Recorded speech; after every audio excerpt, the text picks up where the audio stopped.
Good afternoon, everyone, and welcome to our COVID-19 update briefing for Wednesday, October 28th. I'm joined today by Illinois State Police Director Brendan Kelly, who will provide an update from ISP on our election integrity support and our COVID mitigation enforcement. But first, our regular update. Today is the first day of additional mitigations in suburban Cook County and Metro East, with the City of Chicago following on Friday.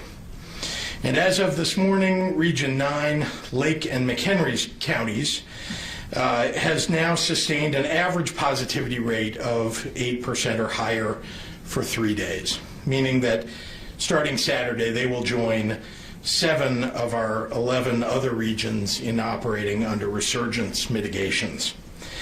Region 9 is today seeing an 8.4% positivity average, up from 4.8% this time last month, and up from 3.1% in late June.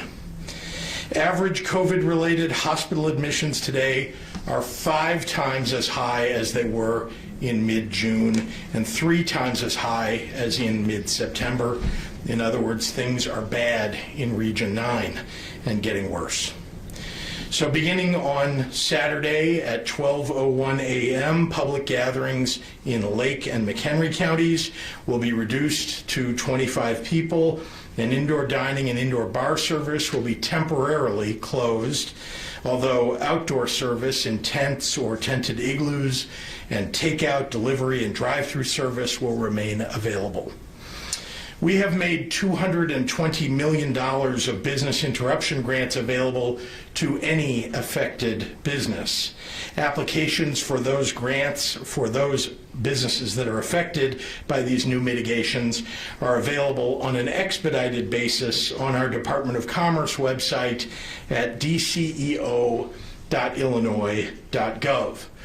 These resurgence mitigations aim to cut down on some of the highest risk activities until we bring down the positivity rate in Region 9 once again.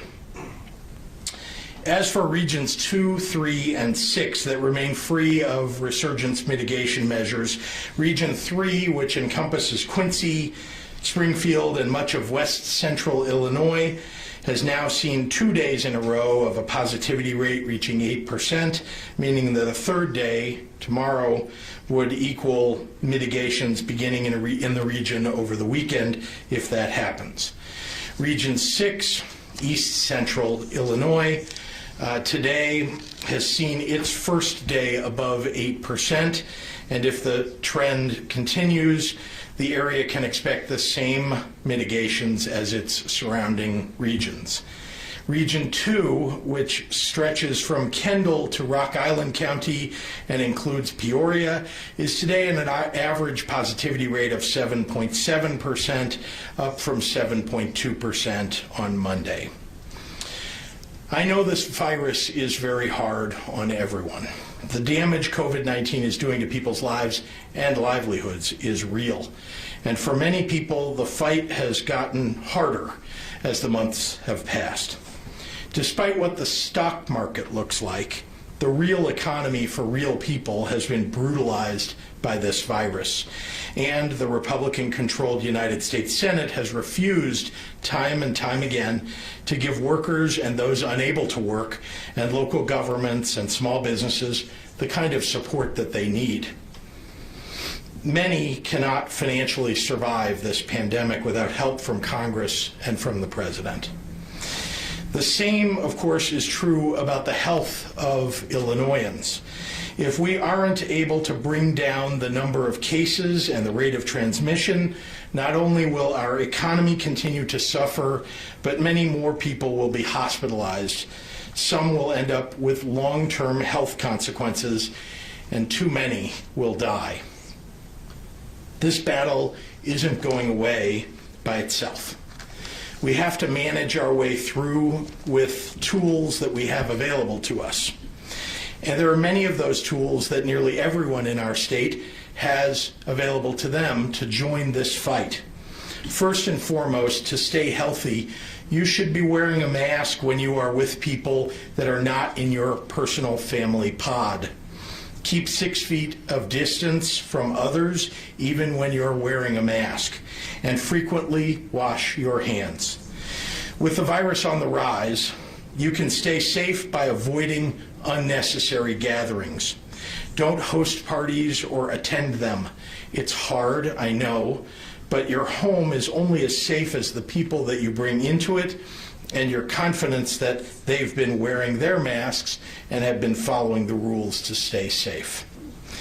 I have always maintained enormous faith in the people of Illinois to do what's right for each other. Our state government has always relied first and foremost on educating people about the dangers of the virus and about the rules to maintain public health. State Police Director Kelly and Public Health Director Dr. Ezike would say the same thing I just said. From the beginning, we have used encouragement and education to get businesses to follow the best public health guidance of our time. When a region is seeing seriously concerning rates of community spread, temporarily halting indoor, in-person eating and drinking operations has been best practice, not just here, but around the world.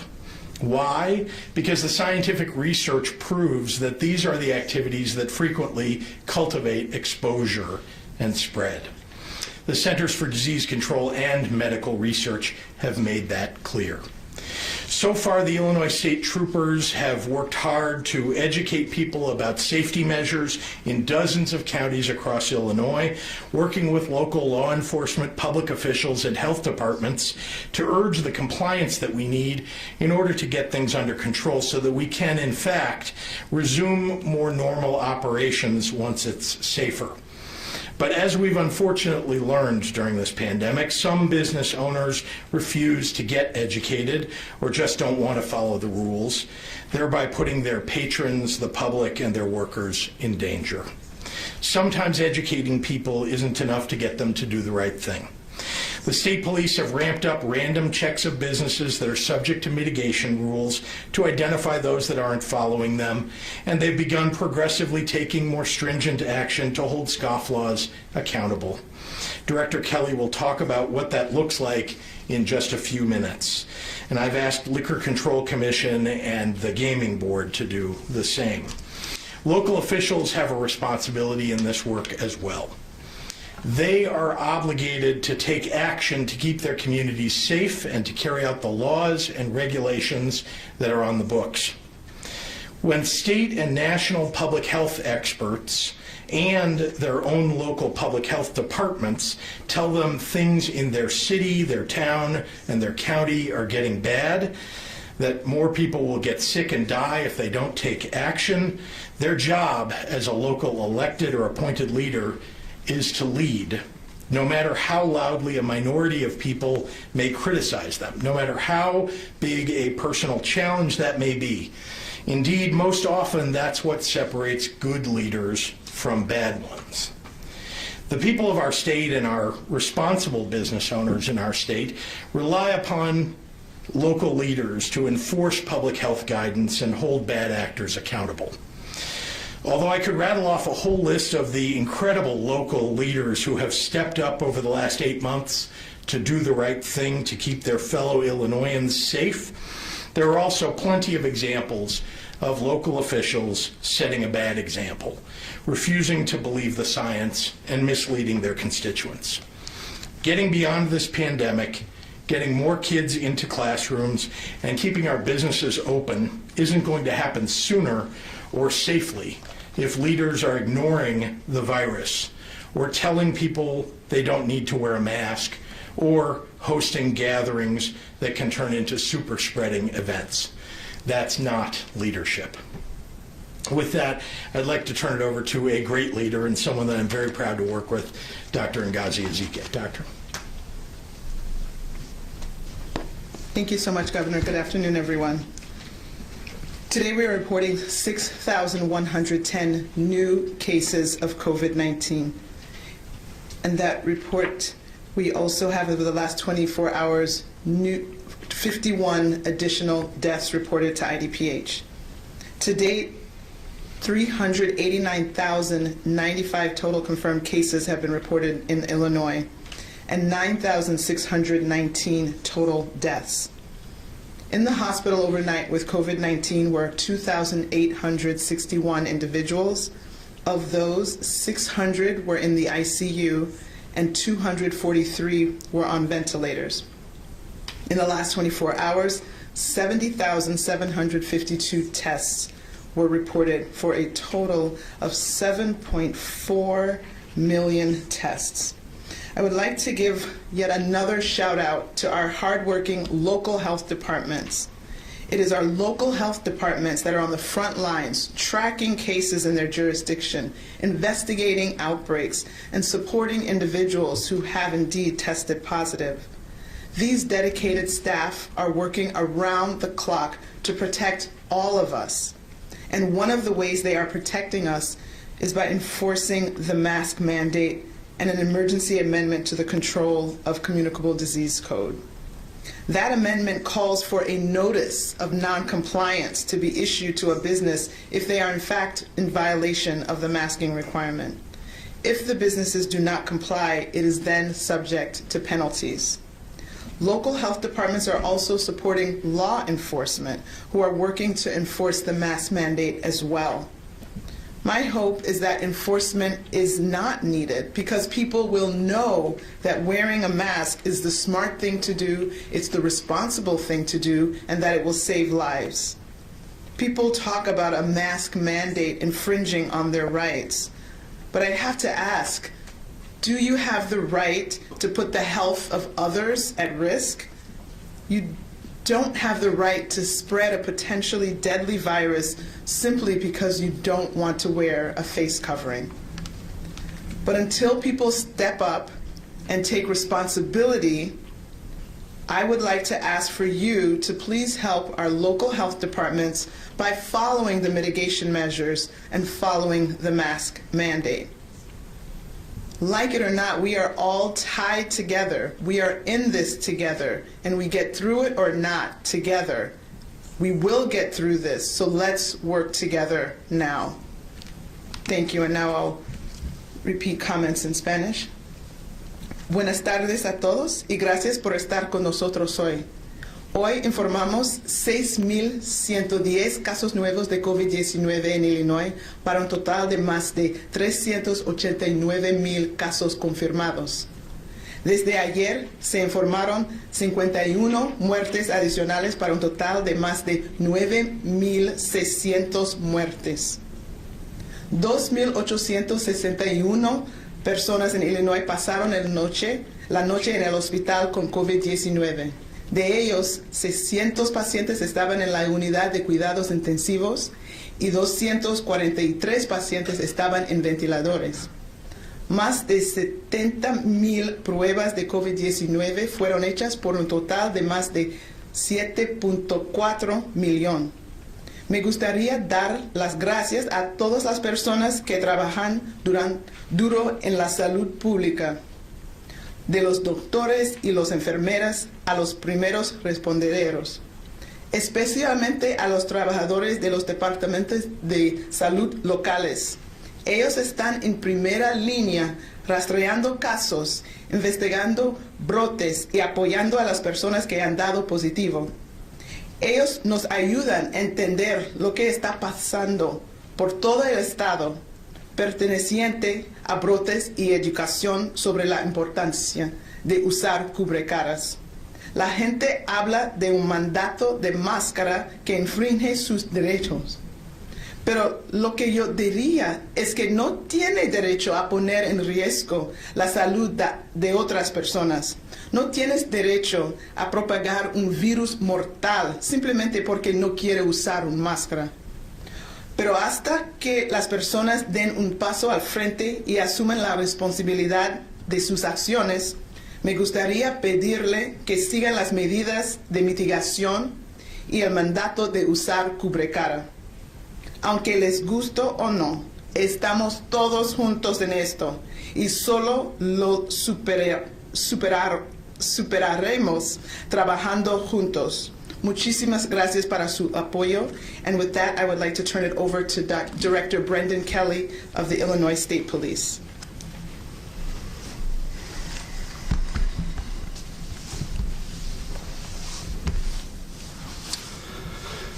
Good afternoon, everyone, and thank you, Governor, for your continued support and words and actions for the Illinois State Police, and thank you, Dr. Ezike.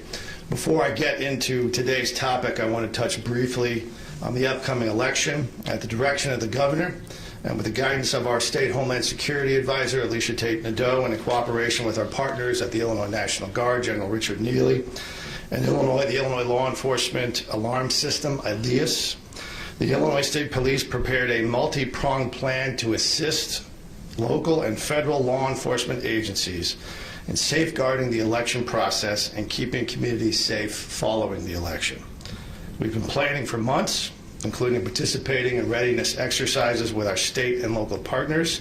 Since its inception, the statewide Terrorism Intelligence Center has supported elected officials with information sharing and analysis of security events.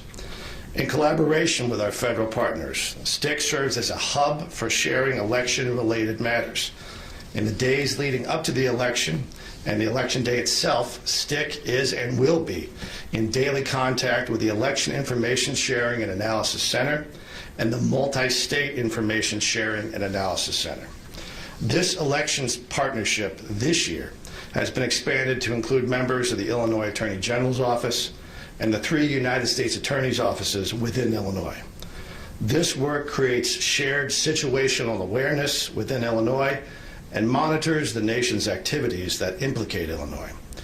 Information that is Illinois-centric regarding threats to voters or the voting process, threats to election infrastructure, organized group threats, individual actors, as well as nation-state activity will be shared with local and federal partners and with the public as appropriate. Moreover, the Illinois State Police will support state, local, and federal partners as needed with threats to public officials, bomb threats, suspicious packages, and other serious criminal investigations that could be related to elections. The ISP will also be conducting high-visibility patrols during the election period to assist local law enforcement with any election disturbances at polling places or boards of elections. Also, the ISP will have extra personnel available should they be needed, including those from specialty positions across the department. And of course, we are doing this all during a worsening pandemic. The Officers Down Memorial page, which tracks law enforcement deaths, indicates that nearly 130 members of law enforcement have died from COVID-19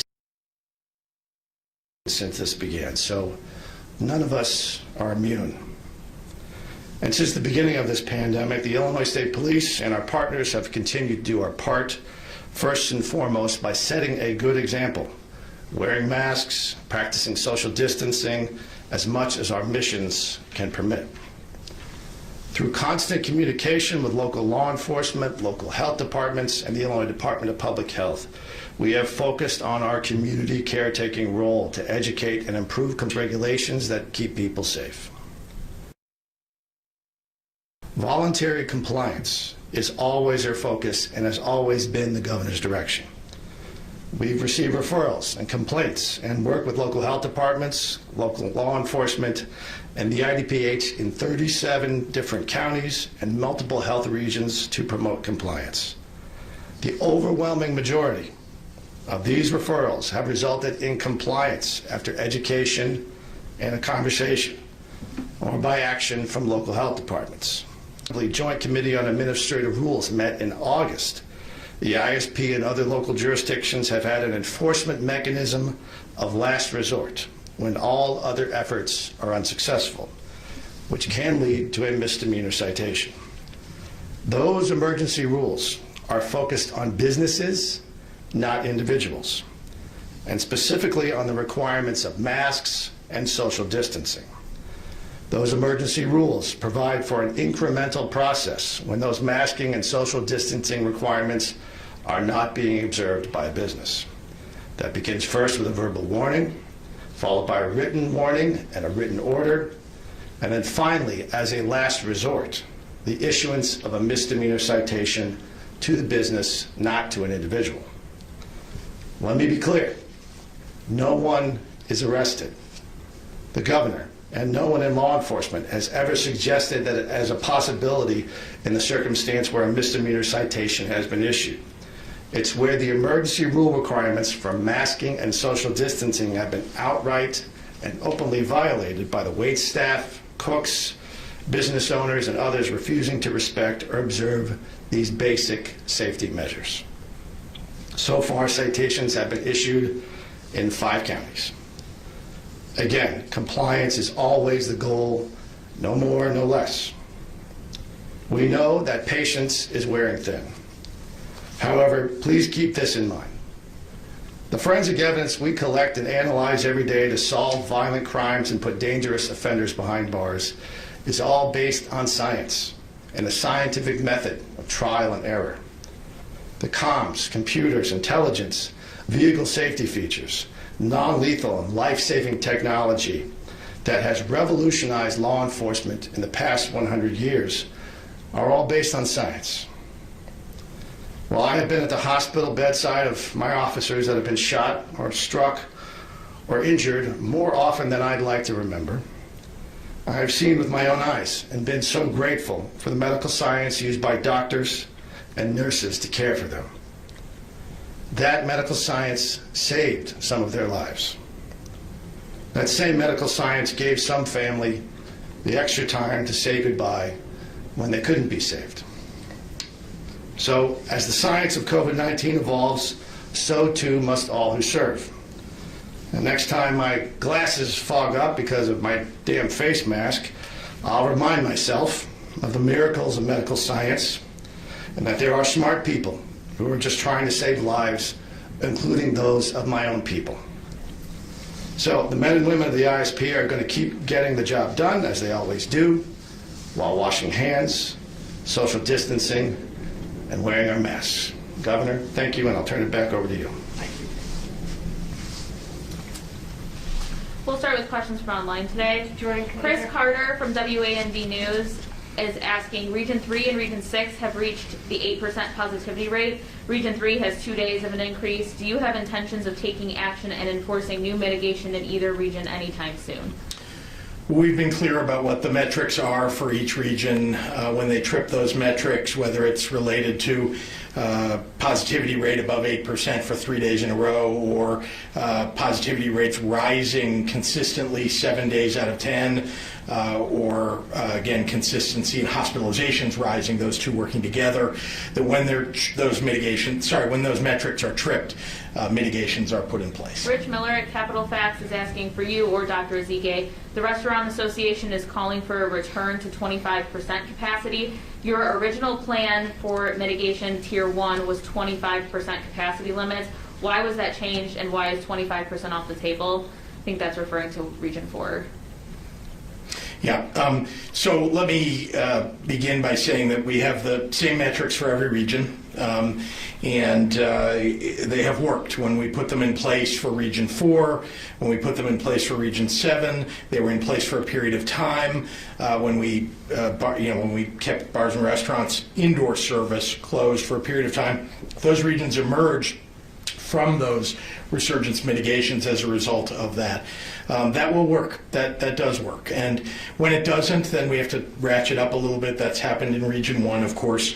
But unfortunately, I will say that we have urged local governments to take action before we ever have to take action. We've encouraged local governments to, when they see their positivity rates going up, to impose mitigations that they think will work and to prevent us thereby from having to impose other kinds of mitigations. Many times those local governments have not chosen to do that, and then we've had to step in and take action. So as far as I'm concerned, the mitigations that we've been putting in place in regions have been working, and we intend to stick with that. Matt Roy at WICS.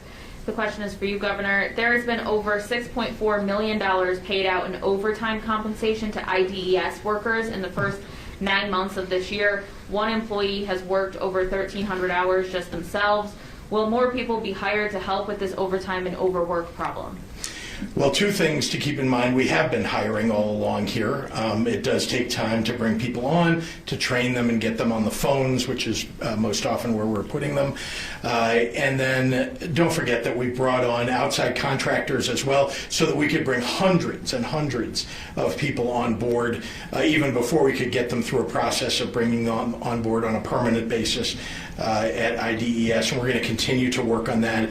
We're slowly working our way down, bringing down the backlog that has existed in certain categories of unemployment claims, and we'll continue to do that until we get it completed. Jerry Nowicki from Capital News Illinois is asking, state police say that they've only issued citations in 5 counties. As many business owners push back on restrictions, how can we achieve the same widespread buy-in for mitigation efforts as we saw in the first wave without consistent enforcement? Couldn't agree more. Local government leaders are, in fact, ultimately responsible. Local law enforcement, the laws that are on the books, the regulations that are on the books for the state of Illinois are the responsibility, at least enforcement for them, are the responsibility of local leaders, local law enforcement. We use the state police where we need to use them. As many of you know, there are fewer, let's say, sheriff's deputies or police in some areas of the state, and that's where state police have been very, very effective. And there are some areas where local leaders are not doing what they need to do, and that's where state police have come in handy. Christine Tressel from ABC7 asks, we have various groups asking for the data and metrics on restaurants in cases of COVID. Everyone keeps asking what the data specifically shows. CDC studies, they say, are too broad and not specific to what is happening in Illinois. So let me begin by saying that we have 97 local public health departments in Illinois. Some are more technically proficient than others. And so it's taken us some time to work with those departments to get them up to speed working on the same system so that they're reporting into the Illinois Department of Public Health all of the data in all 97 of those public health departments. Remember that there are 2 sets of data, and we'll be putting that up on our website. We've done a good job, I think, of working with those 97 local public health departments. We'll be putting that data up in the coming days, probably by early next week. It will be up. Exposure data, that's one set of data, and outbreak data, that's another set of data. I want to be clear with everybody that contact tracing gets you mostly exposure data. It's, when you call somebody who is a case, somebody who has tested positive, and you get from them information, what you're getting is who have they been in contact with, in what locations, from the time, typically 14 days before somebody is tested positive to 2 days after they actually took the test when they would find out that they're positive. We're collecting as much data as we can from them. What that typically reveals is where there's been exposure. So all the places that they were at and the people that they came in contact with. So that's what contact tracing data is really all about, exposure data. And you would see, for example, if you look at the data, and we've shown some of that data to you a couple of weeks ago, that many of the listed places in which people come in contact with one another are either private homes, private gatherings, or in bars and restaurants. There are a few other places listed as well, but those are near the top of the list in exposure data. Outbreak data is a little bit different. We'll be putting that information out too, and that typically is where we can trace 2 or more cases to a place where we, that is sourced at a single location. For example, what we're looking for, because the contact tracing data doesn't tell you where somebody caught it. In fact, there's no way really to know where somebody contracted COVID-19. What we can try to determine by, again, cross-referencing the data is where have people been together at the same time, or where have there been multiple people that are spending time, some period of time in a location. And that can be labeled as an outbreak location. So you'll see that data as we come forward with it, but it'll be in the next few days or early next week. Jim Haggerty at the Rockford Advocate is asking, with COVID-19 cases increasing across the country, how much better is Illinois prepared to handle the second wave as opposed to when the virus first started spreading in the state? Well, I don't know if you recall that at the very beginning of this pandemic, we, as you remember, we didn't have enough PPE to even cover our first responders, let alone, as you saw, the healthcare workers and frontline workers who badly needed it while we even had a stay-at-home order in place. So are we much better off today? Oh boy, are we better off. We have stockpiles of PPE that we've acquired over time. We've distributed that. Every long-term care facility has PPE delivered to them. Every public health department has PPE delivered to them. We make sure and distribute PPE wherever we can. That's one example. There are many others. Remember that early on we had very few tests. I think we were one of the first states to get the original test to even try out in the state of Illinois. We only had a couple of hundred in the first week or so. We now are administering over 70,000 typically per day on average, and all across the state. So, I mean, are we better prepared? We sure are. That doesn't mean that we can stop the virus. It means that with the virus present among us, we at least can diagnose people. We can make sure that people have PPE, and especially masks. People can wear masks. If you can't afford a mask, we provide masks to lots and lots of places where you can get one for free. And people should wear them, please wear them. So there's a lot that we've learned from the very beginning, and I think we're much, much better prepared for this wave. Having said that, this is a tremendous wave. This COVID storm is apparently covering the entire nation. We're going to do our best to stay the best in the Midwest. We're going to do our best to bring our numbers down as fast as we possibly can. That's what the purpose of the resurgence mitigations is. Winnebago County Health Department has guidelines that allow for restaurants to have some indoor service at bars and restaurants as long as they take reservations and people make their information for contact tracing available. Is this a plan the administration supports? No, that's not something that's supported, and in fact it's prohibited under the resurgence mitigations that have been put in place for Region 1. Dave Dahl, WTAX, is asking, just to name one, Congressman Darren LaHood has said he's taking his kids to Indiana to play soccer. Countless other parents are doing similar. What do those parents know that you don't? Well, I can just tell you this, that if you look at the positivity rates and the case numbers by population in the states around us, where Darren LaHood is taking his kids, you would see that there's a much higher case count. There's a much higher, at least, positivity rate.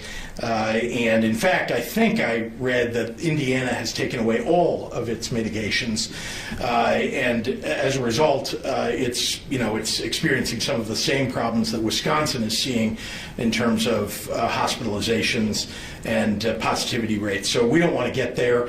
That's not something I would suggest that any parent should do to their children, to expose them to very high rates of cases or positivity. Kelly Bauer from Block Club is asking if there's any more information available about the youth who died in Cook County. What age was he or she? Any underlying conditions? I'm not aware of the Cook County youth. Are you, Dr. Ezike? Okay, thank you. So we do know of a recent passing of a teenager in Cook County who is not known to have had a past medical history, who did succumb to this COVID-19 infection. Again, this occurred last week. Treasurer Roberts is asking about the IHSA board's decision that's just coming out now, allowing sports and basketball to continue in the upcoming season. This goes against your recommendations. What are your thoughts? Is this acceptable?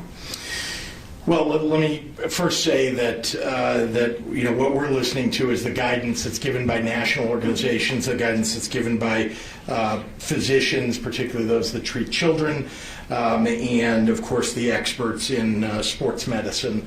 And so, what I would suggest is that if there's a difference of opinion, I prefer to err on the side of health and safety, and I think that's where we have intended for all of our guidance to fall. All right, we'll take one more. Okay, I have two questions if you let me. Sure, I can ask about basketball, but sure. That's off the table. Mayor Lightman said that you two met today for an hour, and she says, other metrics should apply because, yes, cases are up in Chicago, but hospitalization rates are not, that they're down. and she was asking you for in-person dining. She said she's not going to pursue litigation or a TRO, but where do you stand on that? Have you budged it all after your meeting with her?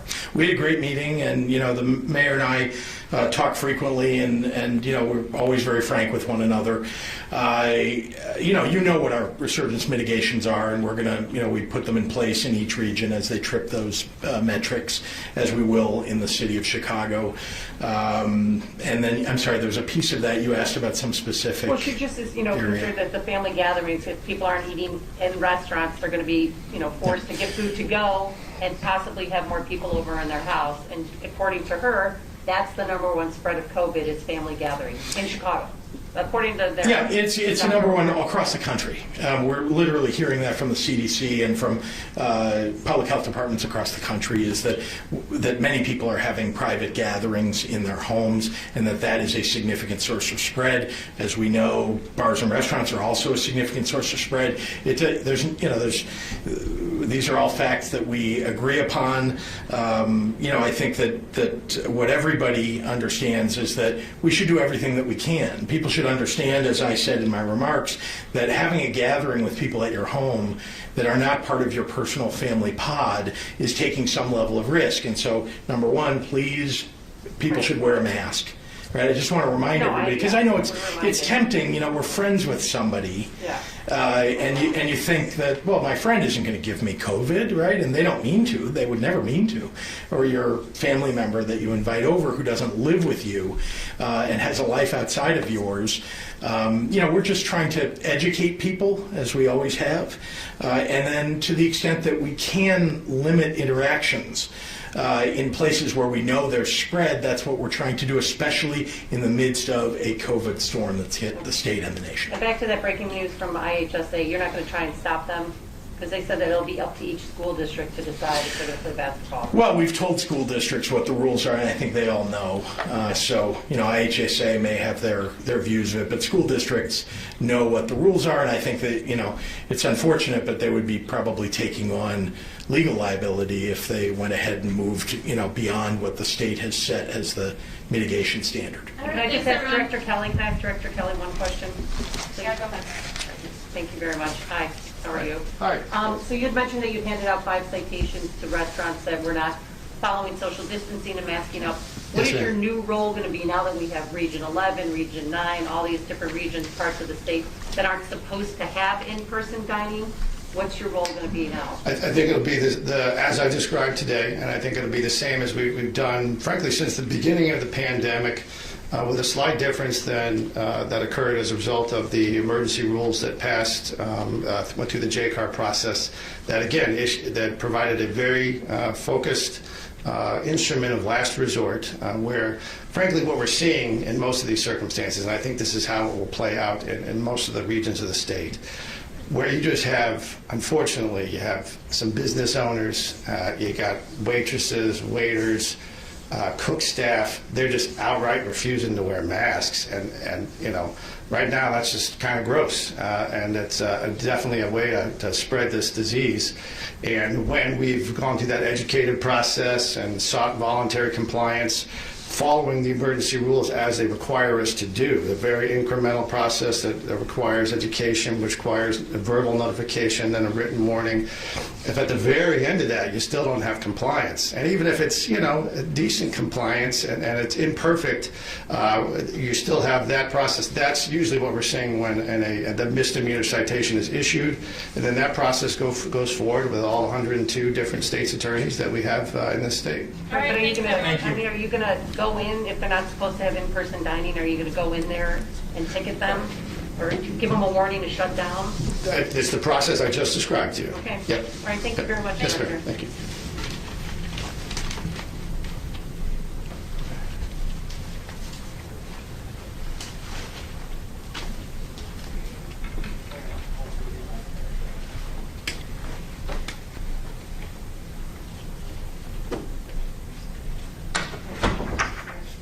Hey, see you, Amy. Take care.